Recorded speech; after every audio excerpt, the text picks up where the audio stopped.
día vamos a hablar sobre la operación de licencia de habitación en la adquisición de vivienda familiar, en el cual una entidad le entrega a un locatario la tenencia, el uso y el goce familiar, en el cual deberá pagar un canon periódico. A la terminación del contrato podrá hacer la adquisición del bien inmueble. Luego surge una modalidad en el cual es la adquisición de vivienda no familiar, en el cual una entidad le entrega al locatario la tenencia del bien inmueble a cambio de un canon periódico, donde durante la terminación del contrato podrá hacer la adquisición del bien inmueble si lo desea. También surgen unas características en el cual que el contrato debe celebrarse por escrito, no debe ser por escritura pública, debe determinar el modo de financiación, que debe ser por moneda legal o unidad de valor real. No debe también el contrato podrá hacerse en una terminación anticipada si las partes lo estipulan en el contrato de licencia habitacional, en el cual el contrato podrá también determinar que el tiempo de duración, que podrá ser de 10 a 30 años. También surge otra modalidad, que el contrato, una entidad podrá cederle a otra entidad el contrato de licencia habitacional, en el cual no deberá ser necesario la aceptación del locatario, solo se deberá notificar cuál es la entidad que regirá el contrato de licencia habitacional al locatario. El locatario podrá cederle a otro locatario el contrato de licencia habitacional mediante el cual una entidad la entidad lo acepte. También surge que el locatario podrá cederle a un tercero la posibilidad de la adquisición del bien inmueble mediante el cual la entidad lo acepte. También surge que el contrato de licencia habitacional debe ser libre de gravámenes, o sea que no debe tener deudas de impuestos, servicios públicos o administración. También surgen unas características, que es de carácter comercial, que no es utilizado por grandes empresas como medio de utilidad. Es de carácter principal, porque no requiere de otro contrato para su existencia. Es innominado porque no está regulado por ningún código. Es de carácter bilateral porque genera obligaciones para ambas partes.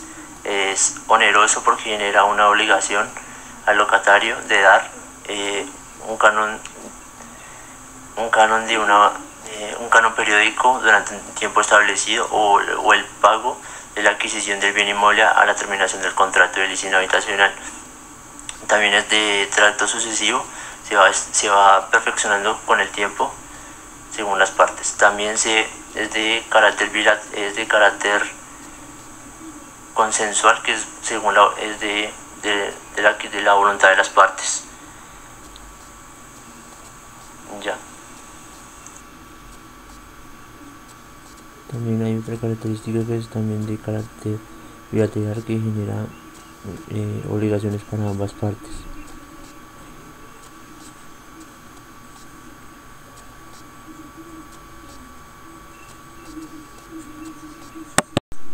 Bueno, ahora vamos a hablar del contrato de suministros.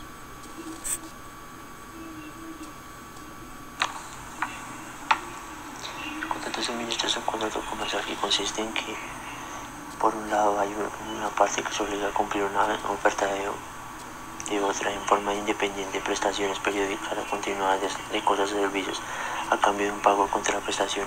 Es decir, una persona se compromete a proveer cosas a servicios a otro a cambio de un pago de ciertos autores.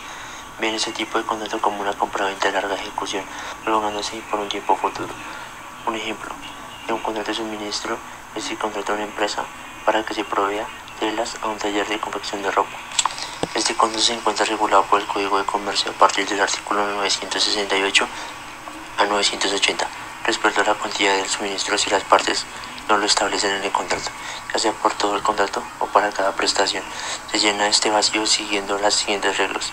Si las partes han fijado un límite máximo, un mínimo para el total del suministro o para cada prestación, corresponderá al consumidor determinar dentro de tales límites la cuantía del suministro. Si las partes han fijado solamente un límite máximo, corresponderá al consumidor determinar la cuantía sin exceder dicho máximo. Si las partes se remiten a la capacidad de consumo o a la necesidad ordinaria y señalan un mínimo, el consumidor podrá exigir las cantidades que su capacidad de consumo u ordinarias necesidades le impongan, pero estará obligado a recibir el mínimo fijado. Por su parte, el proveedor deberá prestar dichas cantidades o el mínimo, según el caso. Cuando la cuantía del suministro no haya sido determinada, se entenderá que las partes han pactado aquella que corresponda al ordinario consumo o a las normales necesidades del consumidor, salvo la existencia de costumbre en contrario. Respecto a la determinación del precio del suministro, si las partes no señalan en el todo o para cada prestación, se presumirá que aceptan el precio medio, que las cosas o servicios suministrados tengan el lugar y el día del cumplimiento de cada prestación o en el domicilio del consumidor, si las partes se encuentran en lugares distintos. En caso de mora, el proveedor tomará el precio del día que se haya debido cumplirse la prestación. Si las partes señalan un precio para una prestación, se presumirá que conviene igual precio para las demás en la misma especie. Respecto al pago del precio del contrato, las partes podrán estipularlo, pero si no se estipuló y es de carácter periódico, el precio correspondiente se deberá por cada prestación en proporción a su cantidad y deberá pagarse en el acto, salvo acuerdo en contrario de las partes. Por otro lado, si el suministro es continuo, el precio debe ser pagado conforme a la costumbre. Si las partes no han establecido otra cosa, es el contrato según lo establecido en el inciso final del artículo 971 del Código de Comercio, aunque algunos artículos del Código de Comercio llenen los vacíos que pueden presentarse en el contrato de suministro. Es mejor que el contrato quede estipulado por las partes la forma de pago. Entonces, es recomendable que las partes estipulen como mejor les parezca la forma de pago y el plazo que tiene el que suministra para cumplir cada prestación. Por regla general, dicho plazo no podrá ser variado por una sola parte cuando le corresponda a una sola de ellas establecer cuándo se efectuarán las prestaciones. Es obligación que le dé preaviso a la otra parte en cuándo se ejecutará la prestación. Entre los principales efectos de este contrato podemos señalar que el proveedor se obliga a suministrar la cantidad determinada convenida en los límites o máximos pendientes con la oportunidad periódica y de manera continua que ese convenido le indica la costumbre. Del lugar, la de darles cumplimiento a las reglas de orden público y la de pagar la indemnización de los perjuicios en caso de incumplimiento. En tanto que las obligaciones del suministrado son las de recibir las cosas o servicios suministrados, las de pagar el precio en la forma correspondiente, que tratándose de un suministro periódico debe ser en el acto, salvo acuerdo en el contrario, y en el suministro continuo, en la forma convenida. Ambas partes adquieren las obligaciones del pacto de preferencia si se estipula en el mismo, en virtud del cual se obliga a una de ellas a proveer a la otra proveedor o suministrador para la conclusión de un contrato posterior sobre determinadas cosas por un precio fijo o por el que se ofrezca un tercero en determinadas condiciones o en la misma que dicho tercero proponga. Este pacto no puede prolongarse por más de un año.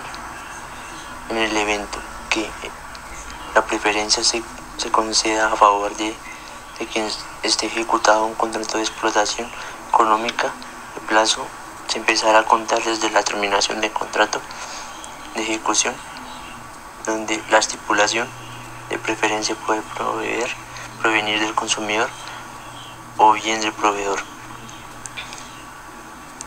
Hay que aclarar que en el caso de la cláusula de exclusividad también podría derivarse sus obligaciones, pero ha sido prohibida generalmente en este tipo de contratos por su naturaleza de competencia desleal.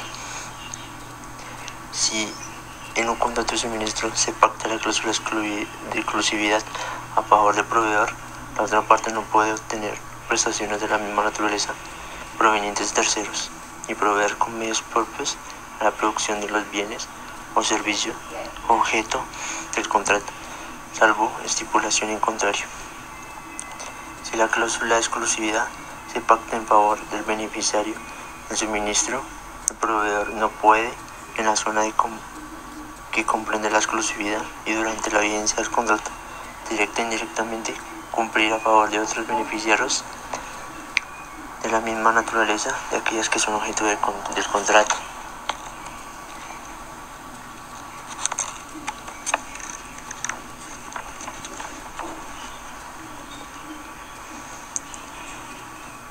recibe el suministro, en calidad de distribuidor, asume la obligación de promover en la zona que se le designe la venta de mercancías o servicios de las cuales tiene la exclusividad y responder los perjuicios en cada incumplimiento de tal obligación, aunque haya cumplido el contrato de cuantía mínima fijada.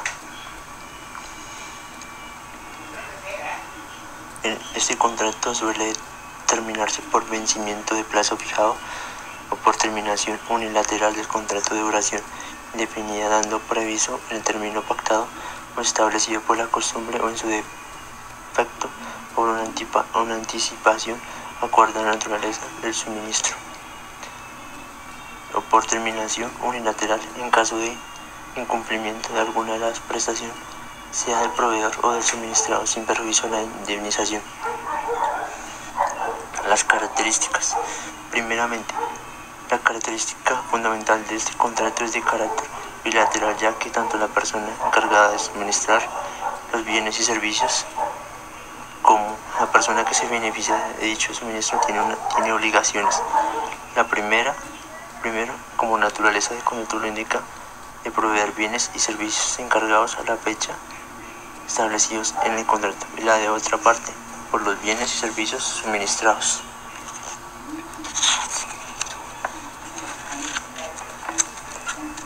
También es característica del contrato de suministro la calidad denominado, es decir, que se encuentra regulado por el Código de Comercio, por los artículos 968 a 980. Es consensual. Otra característica es consensual, se perfecciona con el consentimiento de las partes contratantes. Se fija en el contrato de suministro que harán varias prestaciones, es decir, que el suministro de bienes y servicios se harán en varias fechas. Es considerada como en el contrato de suministro es el trato sucesivo. Es oneroso, ya que cada provisión de bienes y servicios debe ser pagado. Esta es una característica de contratos comerciales, ya que estos son los de naturaleza onerosos. El contrato de suministro es un contrato de colaboración, ya que el proveedor, al cumplir la prestación le corresponde, la cual suministrar, ya sea bienes o servicios, está colaborando en la actividad comercial de beneficiario, al igual que el último, al pagar el precio de la prestación, también está colaborando en la actividad comercial de quien le está suministrando bienes y servicios.